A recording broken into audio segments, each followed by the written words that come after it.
Film की शुरुआत एक छोटे लड़के की आवाज से होती है। वो अपने भाई को बता रहा होता है कि मैंने एक सपना देखा। आने वाले समय में पृथ्वी के संसाधन पूरी तरह से खत्म हो जाएंगे और तब आकाश में एक नया ग्रह दिखना शुरू हो जाएगा। तो लाल रंग का एक ग्रह होगा। मानव जाति 4 साल के लिए उसकी ऊर्जा का इस्तेमाल करेंगे। फिर वो ग्रह धरती के इतना करीब आ जाएगा कि दुनिया के लिए खतरा होगा। सिर्फ एक ही इंसान उस ग्रह को नष्ट कर सकता है, मगर मेरे सपने में वो इंसान गायब हो गया। इस छोटे लड़की की ये सभी बातें सिर्फ सपना नहीं बल्कि हकीकत बन जाती है। कुछ समय के बाद ऐसा ही हुआ और अब हमें पेरिस दिखाया जाता है, जो कि एक बंजर और वीरान इलाका बन चुका है। आसमान में वो लाल ग्रह साफ साफ दिख रहा था और वो पृथ्वी के इतना नजदीक आ चुका था कि अपने साथ साथ वो पृथ्वी को भी नष्ट कर सकता था। इसी रेगिस्तान में हम डरे हुए पॉल को देखते हैं, जो किसी चीज से भाग रहा था। फिर उसे छोटे बच्चे की आवाज सुनाई दे रही थी। वो आवाज उसे कहती है कि तुम्हें भागना होगा पॉल, डरो मत, डर को पूरी तरह से खत्म कर दो। और वो आगे पीछे देखता है, मगर असल में ये आवाज उसके दिमाग में गूंज रही थी।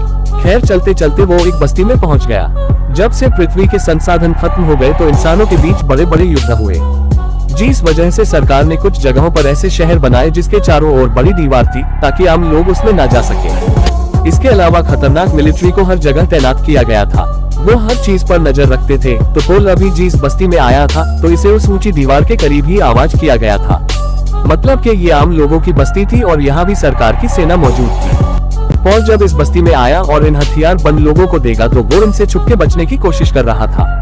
और इसी कोशिश में वो एक आदमी से टकरा जाता है। वो आदमी माफी मांगता है और पोल को उस पर भरोसा हो गया। इसलिए वो पूछता है कि क्या मुझे यहाँ खरीदने के लिए कुछ सामान मिल सकता है। वो आदमी उसे अपनी जगह पर ले जाता है। पोल को एक गाड़ी की जरूरत थी और क्योंकि ये कहानी भविष्य की है तो सभी गाड़ियाँ टायर्स पर नहीं चलती बल्कि हवा में उड़ती है। ये आदमी एक सौदागर था। पहाड़ी भेज देता है। सौदा करते समय बाहर से एक ड्रोन पॉल को स्कैन कर रहा था और ये छोटे ड्रोन्स भी मिलिट्री के कंट्रोल में होते हैं। असल में पॉल ही वो आखिरी इंसान है जो दुनिया के अंत को रोक सकता है। और दुनिया का अंत इसलिए होने वाला है क्योंकि वह लाल रंग का ग्रह धीरे धीरे धरती के बहुत करीब आ रहा है। अगर ऐसा ही चलता रहा तो एक दिन वो पृथ्वी से टकरा जाएगा और सब कुछ खत्म हो जाएगा। पोल के पिता बहुत ही बड़े वैज्ञानिक थे। 4 साल पहले उन्होंने ही इस ग्रह से ऊर्जा लेने की शुरुआत की थी और जब इन्हें खतरा महसूस हुआ तो उन्होंने इस ग्रह को नष्ट करने का एक प्लान बनाया। बहुत से इंसानों को भेजा गया, मगर इंसान था जो इस मैग्नेटिक फील्ड को बड़ी आसानी से पार कर सकता था।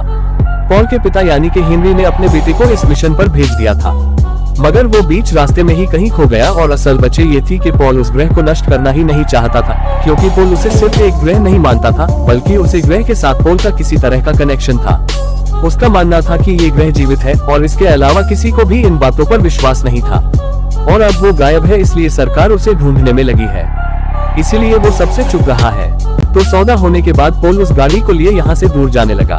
पॉल को हमेशा ही एक बच्चे की आवाज सुनाई दी। फिर चलते चलते वो गाड़ी रुक जाती है, इसलिए क्योंकि उस सौदागर ने पॉल को धोखा दिया था। इस गाड़ी का पावर सेल खराब था, मगर पॉल इस बात को समझ नहीं पाया। ठीक उसी समय मिलिट्री का वो ड्रोन आकर उसकी पहचान कंफर्म करने लगा, लेकिन पॉल के पास गन थी, इसलिए तुरंत ही वो ड्रोन को नष्ट कर देता है, इससे पहले कि वो डेटा को मेन कंप्यूटर में ले जाए। पॉल को कुछ दूरी पर एक स्टोर नजर आया। गाड़ी को लिए वो वहाँ जाता है। ये जगह एक छोटे कद वाली लड़की की थी जिसका नाम अल्मा, और अल्मा इस कहानी के एक अहम किरदार है। पॉल उसे अपनी समस्या बताता है तो अल्मा कहती है कि हमें तुम्हारी गाड़ी का पावर सेल बदलना होगा, मगर इसमें समय लगेगा और अगर तुम खुशकिस्मत हुए तो कम से कम 3 दिन। ये सुनकर पॉल कहता है कि मेरे पास इतना समय नहीं है, मगर अल्मा कहती है कि मैं इसमें कुछ नहीं कर सकती। उस समय टीवी पर एक खबर चल रही थी जिसमें बताया जा रहा था कि अमेरिका ने एक रॉकेट बनाया है जो इसे लाल ग्रह के मैग्नेटिक फील्ड को चीरते हुए आगे निकल जाएगा। इसमें एलिट नाम का फ्रेंच एस्ट्रोनॉट बैठकर मिशन पर जाएगा। एलिट असल में पॉल का बड़ा भाई था और इस मिशन के पीछे उसके पिता हेनरी का ही हाथ था। सुनकर पॉल को काफी बुरा लगता है। ये मिशन आज ही लॉन्च होने वाला था, इसलिए पूरी दुनिया ये देख रही थी। जैसे ही ये रॉकेट से ग्रह गए मैग्नेटिक फील्ड में प्रवेश करता है तो एलिट ने सारा कंट्रोल को खो दिया और वह भी गायब हो गई। मतलब कि वो नहीं रहा और मुमकिन है कि रॉकेट पूरी तरह से नष्ट हो चुका है। इंसानों की आखिरी उम्मीद भी गई। वो इस ग्रह को नहीं रोक सकते और अब दुनिया का अंत करीब है। सभी इस बात को मानते थे। पॉल निराश होकर उस स्टोर से निकल जा रहा है। जाते जाते पॉल बाहर आता है और अपने बचपन के दिनों को याद करने लगा, जहां हम जान पाते हैं कि उसकी माँ बहुत बीमार थी और उसके पिता उसे बचाना चाहते थे जब ये ग्रह दिखना शुरू हुआ था। तो उसके पिता कहा करते थे कि ये ग्रह उसे ठीक कर देगा, मगर पॉल बचपन से ही अलग था। अपने भाई से अलग उसे भविष्य के बारे में पता चल जाता। अजीब से ख्याल आते, चीजें दिखती। इसलिए जब उसके पिता ने उस ग्रह को नष्ट करने का फैसला किया तो पॉल ने उसे रोकना चाहा, उन्हें समझाने की कोशिश की। अगर उन्होंने ऐसा किया तो सब खत्म हो जाएगा, क्योंकि वो एल्मा की माँ से बुरा बर्ताव करते थे, उन्हें मारते पीटते रहते थे, जिस वजह से वो इन्हें छोड़कर चली गई। एल्मा अपने पिता से नफरत करती थी। वो कुछ नहीं कहती और पोल को ढूंढने निकल जाती है। पोल आसपास खराब गाड़ियों को चेक कर रहा था कि शायद उसे अपनी गाड़ी के लिए पावर सेल मिल जाए। एल्मा उसके पास आती है और कहती है कि मैं जानती हूँ तुम कौन हो और मैं तुम्हारे साथ आना चाहती हूँ, मगर पॉल मना करता है, कहता है कि यहाँ से चली जाओ। इसके बाद हम देखते हैं कि दो छोटे बच्चे की वीरान इलाके में खेल रहे थे और तभी आसमान से कोई चीज गिरती है। ये बच्चे उसे देखने गए तो वहाँ पर एक पॉट गिरा था जिसमें एक इंसान था और जल्द ही हमें ये भी जान लेते हैं कि असल में ये एलिट है, यानी वो इंसान जो अंतरिक्ष में गया था उस लाल ग्रह को नष्ट करने के लिए, मगर ये नाकाम रहा। एलिट को वापस लाया गया जहाँ वो अपने पिता से मिलता है और उनसे माफी मांगता है कि वो नाकाम रहा। हेनरी को बताया गया था कि जब एलिट इस ग्रह के करीब पहुंचा तो वहां मौजूद मैग्नेटिक फील्ड ने एलिट का डीएनए बदल दिया। कई घंटों तक वो मरा हुआ था और किसी तरह वो जिंदा हुआ, जैसे किसी चीज ने उसकी मदद की हो। वहां उस रेगिस्तान में पोल अपनी गाड़ी को ठीक करने में लगा था और अल्मा दूर से उस पर नजर रख रही थी। तभी वहां वो सैनिक आते हैं पोल को पकड़ने, मगर पोल किसी तरह खुद को उनसे बचा लेता है। शाम को जब अल्मा लौट आए, ये देखकर उसका दिल टूट जाता है कि उसके पिता ने वहां आग लगाई है जिसमें अल्मा का सब कुछ जल गए। ये देखकर वो बहुत रोने लगी, मगर उसके पिता को कोई फर्क नहीं पड़ता था क्योंकि वो एक बुरे इंसान थे। अगले दिन एलिट यानी पोल का भाई यहाँ इस जगह पर आता है क्योंकि किसी ने पोल की खबर पहुँचाई दी। एलिट अपने पिता के अधूरे काम को पूरा करना चाहता था, यानी कि पोल को वापस से मिशन पर बेचना या कम से कम उसे मारना। उस दिन अल्मा के पिता वहाँ मौजूद थे तो उनसे पूछताछ करता है। एलिट जब से लौटा है उसमें कुछ अजीब सी शक्तियाँ भी आ गई थी, जैसे लोगों का दिमाग पढ़ना और उनसे कुछ करवाना। अल्मा के पिता के पास पोल की कोई जानकारी नहीं थी, इसलिए एलिट उसे मजबूर करता है कि वो खुद को खत्म कर दे, यानी वो एलिट के सामने ही अपना किस्सा खत्म कर देता है। और वजह ये थी कि एलिट ने उसका दिमाग पढ़ लिया था और जान चुका था कि ये आदमी एक राक्षस है और इसने बुरे काम किए हैं। पोल अभी भी आसपास था। एलिट की गाड़ी से वो पावर शेल चुरा लेता है और अपने पिता की मौत देखकर अल्मा चिल्लाती है। वो वहाँ से भागने लगी। एलिट उसका पीछा नहीं करता, बल्कि एक स्पाइडर जैसे रोबोट को उनके पीछे लगा देता है। एलिट को रोते हुए देखकर पॉल उसे अपने साथ गाड़ी में बैठाता है। अल्मा कहती है कि मुझे अपने साथ ले जाओ, इसमें तुम्हारा ही फायदा है। मुझे पता है कि तुम उन लोगों से भाग रहे हो। एक अकेले आदमी को देखकर हर किसी को शक होगा। अगर मैं साथ रहूंगी तो वो समझेंगे कि शायद ये परिवार है। पॉल उसकी बात मान लेता है।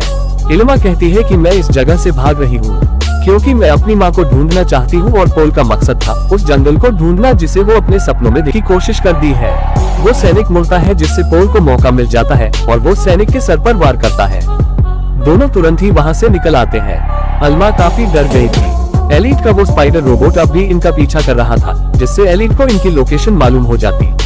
सफर के दौरान पॉल अल्मा को अपनी कहानी भी सुनाया था कि कैसे उसे भविष्य के बारे में पता चलता है और कई बार उसने अपने पिता को भी समझाने की कोशिश की, मगर उसके पिता ने कभी उस पर विश्वास ही नहीं किया। कोई पॉल को पहचान ना पाए इसलिए अल्मा उसका हेयर कलर बदल देती है। उधर इनका पीछा करते करते एलिट उस डायना में पहुंच गया। वो डायने की ओनर से कुछ सवाल पूछता है और जब एलियट को उसके अंदर की बुराई नजर आई क्योंकि इस औरत ने में ही पति को मार दिया था, तो एलिट अपनी शक्ति से उसे मजबूर करता है ताकि वो अपनी ही जान ले ले। इसके बाद ये औरत उसके सामने ही खुद को खत्म कर देती है। एलिट वहाँ से निकलकर अब पोल का पीछा करने लगा। पोल और अल्मा एक सड़क पर जा रहे थे और सामने ही बिजली और धूल का एक खतरनाक तूफान इनकी ओर बढ़ रहा था। पोल पीछे देखता है तो उसे पता चला कि कोई उसका पीछा कर रहा है। तब उसे अपनी गाड़ी में एलिट का वो रोबोट स्पाइडर भी नजर आया, जिसे वो मार देता है और बिना रुके ही दोनों उस तूफान में चले जाते हैं। ट्रैकिंग डिवाइस के नष्ट होते ही एलिट उन्हें ढूंढ नहीं पाता और वो रुक जाता है। पोल और अल्मा इमारत में पनाह लेते हैं। अंदर जाने पर इन्हें पता चलता है कि ये एक थिएटर है। वहाँ के होलोग्राफिक फुटेज में ये पृथ्वी के उन सभी जानवरों को देखते हैं जो अब विलुप्त हो चुके हैं। पुरानी दुनिया को लेकर दोनों ही काफी भावुक हो गए। अल्मा पूछती है कि आपने कभी बारिश देखी है और पोल जवाब देता है कि हाँ, एक बार देखी थी और बारिश की आवाज बहुत ही सुकून भरी होती है। फिर पोल को उस फुटेज में जंगल दिखाई दिया। ये वही जंगल था जिसके सपने उसे बचपन में आया करते थे और आज तक उसे विश्वास था कि ऐसा कोई जंगल सच में मौजूद है। मगर अब वो जान गया कि ऐसी कोई जगह नहीं। वो निराश हो गया क्योंकि अब उसके लिए कोई उम्मीद बची ही नहीं। आज तक पोल को यही लग रहा था उसके पिता गलत थे और वो सही, मगर अब उसे लगने लगा सपने उसने देखे। अल्मा पोल को हिम्मत देने की कोशिश करती है, मगर पोल उस पर ही भड़क जाता है और कुछ देर बाद वहाँ एलियट सैनिकों के साथ हमला करने आ गया। अल्मा पोल को ये खबर देने जाती है। पोल कहता है कि मुझे कुछ सोचने दो, तो वो अल्मा को ही होस्टेज बनाकर बाहर ले आता है, जो कि उनका प्लान था, मगर एलिट अल्मा को ही गोली मार देता है। ये देखकर पोल अल्मा को लिए वहाँ से भागने लगा और तभी जख्मी अल्मा गाड़ी में कुछ बदलाव करती है, जिससे वो और ऊंचाई पर उड़ने लगे। मगर एलियट सामने से आता है, जिससे दोनों ही गाड़ियाँ एक दूसरे से टकरा जाती है। ये आवाज सुनाई दे रही थी और आखिरी समय पर जब लगा कि वो खुद को ही मार देगा, वो एलिट को खत्म कर देता है। इसके बाद वो एलिमा को एक सुरक्षित जगह में ले आया और खुद अपने बचपन की वो ड्राइंग बुक देखने लगा, जिसमें उसका पूरा भविष्य था। और इस बार जब सैनिक पकड़ने आए तो वो समर्पण करता है। इस बार वो अपने पिता का सामना करता है। वो मिशन पर जाने के लिए राजी था। बदले में वो एल्मा के इलाज का सौदा करता है। कुछ दिन बाद पोल अकेले ही एक रॉकेट में बैठकर उस ग्रह की ओर रवाना हुआ। अल्मा की हालत थोड़ी ठीक हो गई तो उसे अपने जैकेट में पोल की वो किताब मिलती है। इसमें उसकी जिंदगी और अहम घटनाओं के सारे चित्र थे।